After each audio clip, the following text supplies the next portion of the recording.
the ball. He takes a shot. Air ball. And Bergeson gets the rebound. Now I'd like to see us, if we could, run about a minute off the clock here with some good offense or go to the free throw line. Galkowski running around. He stops there at the post. There again, Lewiston's going to be in a must-foul situation now in order to get the ball. I don't think you'll see a Rambler shoot unless they get nothing but a layup. It's important. One thing here is very important is to make sure that you take the ball to the basket. Galkowski with the shot. Too fancy of a move there for Jim. Shot by Brian Schultz. It's up. No good. Rebound. Big rebound by Bergeson. Lewiston hasn't run any offense, I don't think, Tom, the last 4 or 5 trips down the floor. And every possession for them is critical, and they're not going to win the ballgame without running any offense. Galkowski goes right to the line. He's going to be charged. It's going to be travel violation. That's 2 consecutive turnovers here. We could have controlled the ball. I'd like to take this time to congratulate and thank Randy Osowski, the Cotter JV coach, for helping us with Group Cotter basketball this year. It's been fun. Well, it's been a real pleasure, Tom. I enjoyed every minute of it. We still got a minute and a half left to go in this game. I think Malley got his 5th foul there. One thing you don't like is to let Lewiston score points while the clock's not running. So if they get 2 free throws here, it's important that we run at least, I think, 40 seconds off the clock in order to score. This game's far from over with. We still have a minute 41 to go. 41-31. High school kids can turn the ball over 4 times in a matter of 30 seconds, so anything can happen, but we're in good position, even if he makes 2 free throws, but you've got to be careful that you don't get complacent. Make sure everyone breaks to the ball. 41, Jeff Erdman's going to be at the line. He'll be shooting for Lewiston. Tony Speltz now checks into the game for the Ramblers. Tough time to come in the ball game. 141. Big free throws here for Lewiston. They need all the points again, especially when the clock's not running. That's so important. You're able to get points and don't lose any time. He has not scored the whole game. Jeff Erdman has not scored. He gets his first point right there. Big free throw. A big free throw there. Erdman with 1 point here tonight so far. He puts up the second shot. No good. Rebound by Glowacki. A big miss, too. That puts it on an odd number now. Just as Al McGuire says, you're on an odd number, and that's the big thing. They need 5 possessions now to win the game. Foul reaching in right there at Erdman, number 41. That's his 4th personal foul. You have to make the free throws now, and Spelt's a 56% free thrower, and so the players out on the floor, he's probably the one that Lewiston would want to foul. Tony's got a little pressure on him here with 1:32 to go. Mike O'Brien over talking to Galkowski and High Lee, giving them some instructions. Speltz, no good. Rebound by Erdman. In and out. It's important now, I think, that you make Lewiston earn their baskets. Don't foul. Poor shot by Erdman, but Miller gets a rebound and scores. Big rebound. 7-point lead. I think we've got a score here. We got a foul. Speltz again, and Speltz is going to have to hit some free throws, I think, for us to secure this victory. Schultz commits the foul. That's his 3rd personal. Ramblers really could have this game as a blowout now if they could have made their free throws. I think if we could have made the free throws, we'd have a comfortable lead and kept Lewiston at the ball game. We missed at least 5 1-and-1s here in the second half. Speltz, Tony Speltz, the free throw line. His shot's up, and it's in. A big free throw there. Big free throw. This one is icing on the cake here. A lot of time left, though, and Lewiston's going to foul right after they score, or as soon as they can. Speltz, second shot's up, and that's no good. Tony's got 1 point tonight's ball game. Blacky's trapped down the other end of the floor. He fell down. Shot by Schultz. Swisher. 6-point lead yet. Got to get the ball in bounds. High Lee. There'll be a foul on Erdman. High Lee will go to the line. Got to make 1 free throw here now. 4 points gets a little scary. A lot of time left. A whole minute to go. High Lee's going to the free throw line. High Lee shooting 64%. He's made 29 out of 45 free throws for the Ramblers this season. He averages 6.6 points per game coming in here tonight. So far, High Lee has got 4 points, so a little underneath his average. Well, High's a good 64% free thrower, and he made a lot of big free throws last ball game at Stewartville. So he's capable of making them. We need at least 1 here, I think, from High. Jeff Erdman, that commits his 5th foul. He checks out of the ball game now. And also Cotter had Matt Maley. He fouled out of the game. So one player each at the line, or for each team is fouled. Hiley's shot no good. Rebound by Bergeson. There's going to be a foul on Schultz. Foul on Schultz. A big offensive rebound. Yeah. A big offensive rebound. That missed by High, and they could have gotten the ball and cut that lead to 4 points. Again, you keep harping on the same point, but you've got to make some free throws in order to keep the ball game in control. 6-point lead for the Ramblers. 42-36. 59 seconds to go in the game. His shot's no good. Miller with the rebound. Cotter having trouble at the free throw line in the second half. Schultz with the long shot. That's no good. He gets his rebound. That's up. That's no good. Rebound by Jim Richter, and it's going to be a jump ball. Schultz got his offensive rebound. We didn't block out. Now a jump ball. A basket here would put Lewiston right back in it with a lot of time left. Richter and Speltz going at it. Richter gets a jump. Miller puts it up. Blocked there by Glowacki, but he's going to be called for a foul. Well, Lewiston's hanging tough. They're fighting right to the end. We're going to have to score some points, get a free throw or two in order to keep the game in our favor. Chad Miller's going in line for Lewiston. He's been their big man so far tonight. 13 points for Miller in tonight's ballgame. Shots up, no good. That's a big miss. Big miss. If he makes one, that puts it on a non-number, and they need 3 possessions, so that's a big miss. Second one's up. That's good by Miller. Hiley in the corner. Gets it to Delkowski. That's the guy you want. The guy you want with the ball. Fowler. Hope they foul the wrong guy, I hope, if he can make them. Tim Delkowski, that's his second personal foul. Delkowski's going to the line. He's usually pretty dependable from there. He's our most dependable free thrower. He's the guy you want from them to foul if you had to pick anybody. 36 seconds, regulation time. This shot's up and good. Big free throw there again by Jim. This one would make it even bigger. That would make it 4 possessions they'd need to tie or take the lead. Jim's only got 30 points in the second half tonight's ball game. He's got a bucket in that free throw. He's got another one now. 4 points. Big free throw. Lewiston's been able to shut him down. Well, the big thing now is not to foul. Make them take a hurried shot, and there's a foul there. That's just what you don't want to do. You don't want to let them get points while the clock's not running. Looks like Lewiston's going to call timeout. We got a dandy ball game here, Randy, with just 31 seconds to go. I feel a little better than I did when it was a 4-point lead or down to 5 points. Even if he hits 2, they still need 3 possessions. So 31 seconds, things are slowly getting away, but it's not totally secure yet. Okay, Randy, let's talk about this game and what it means to the districts or after the season's over then. Well, the winner of this ball game, I believe, will be seeded number 1 in the district. The coaches have received their ballots, and they have to send them in to the secretary of the district, and they rate the teams. We see the teams 1 through 11. You don't rate yourself.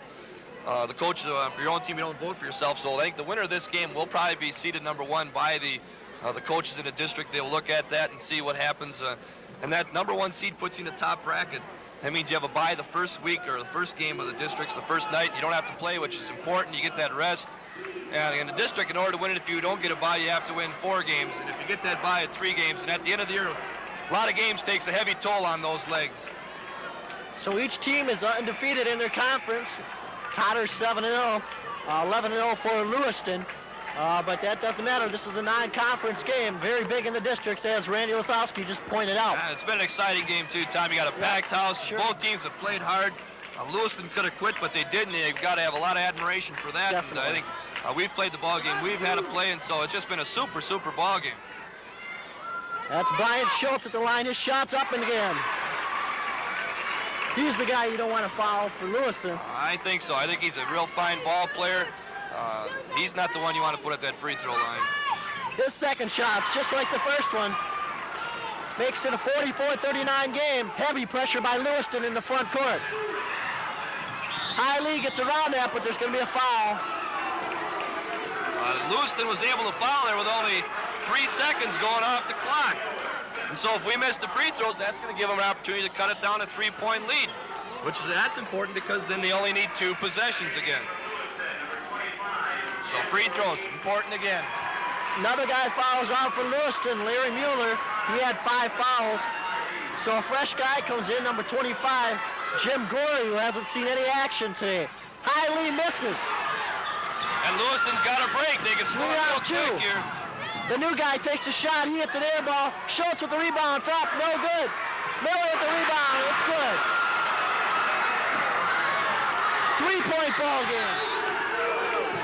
Wow. We haven't done a good job with our free throws here. It's really made the ball game much more interesting than it should be. 13 seconds left. We got to get some free throws. As you can see on the scoreboard, 13 seconds to go. 44-41. Hiley will be shooting at the free throw line. He'll have a 1-on-1 situation. Big free throws for Hiley.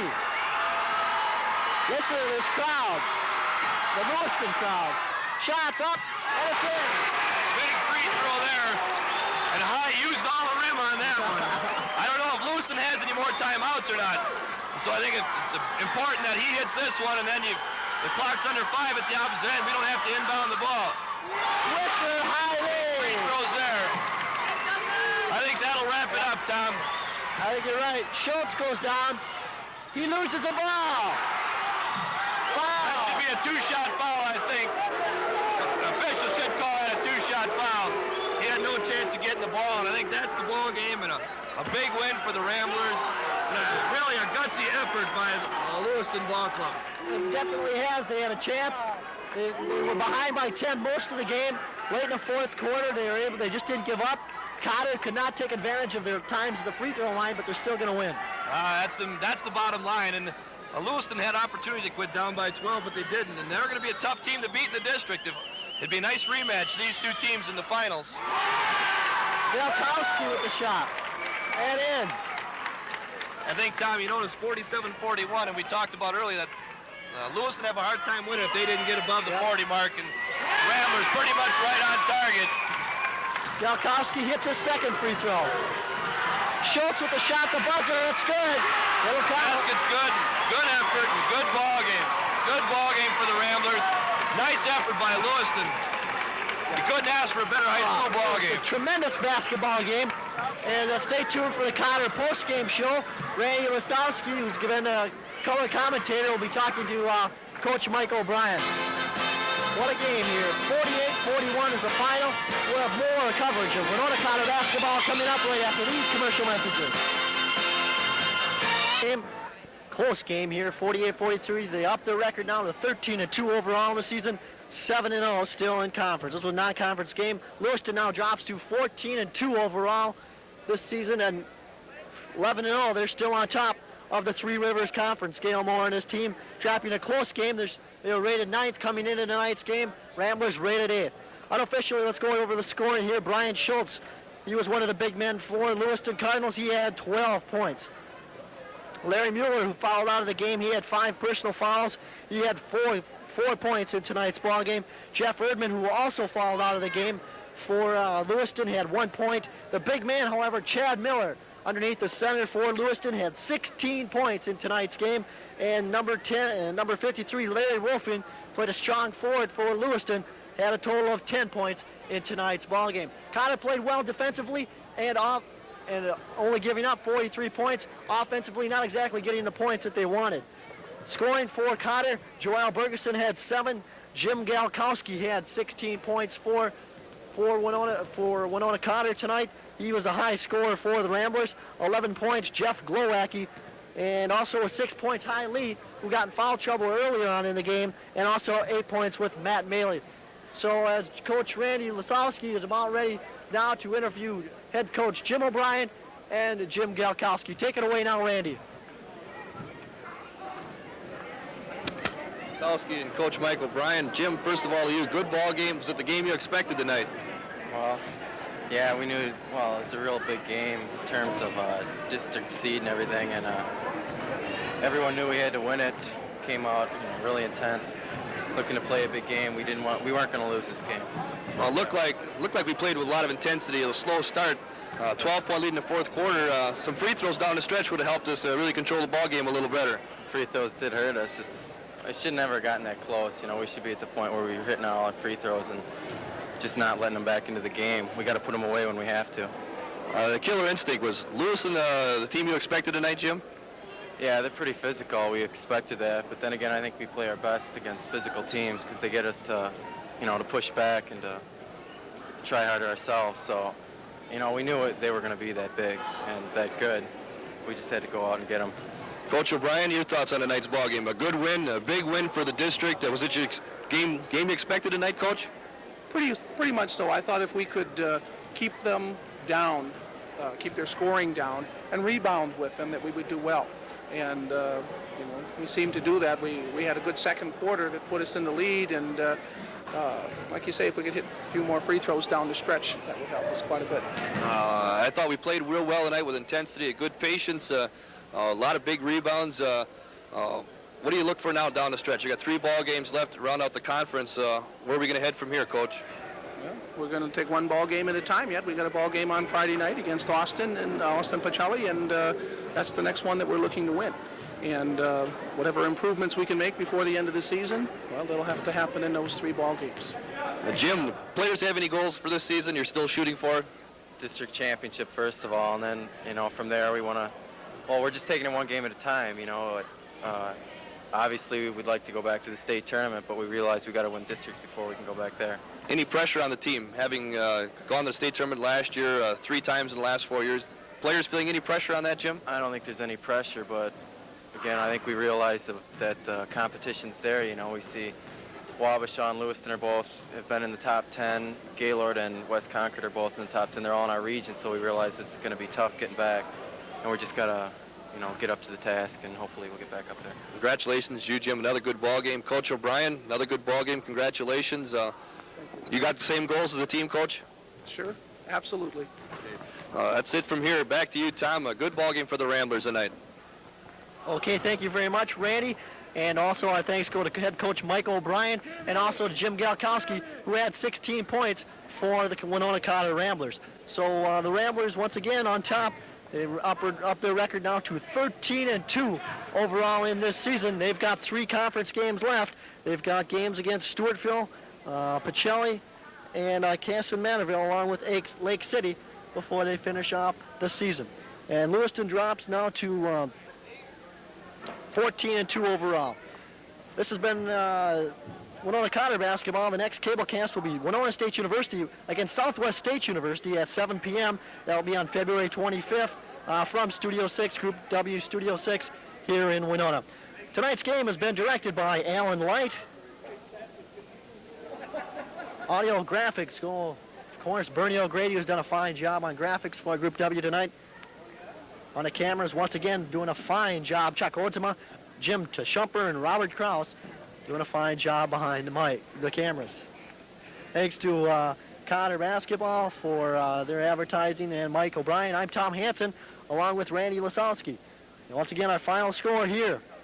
Winona Cotter 48, Lewiston 43. Thank you once again for watching Cotter Basketball on Group W, Channel 6. Local Basketball 1985 is sponsored by Finger Foods of Winona at the corner of Sarnia and Washington. By Bauer Built Tires. Look for Bauer by the Tower in Goodview.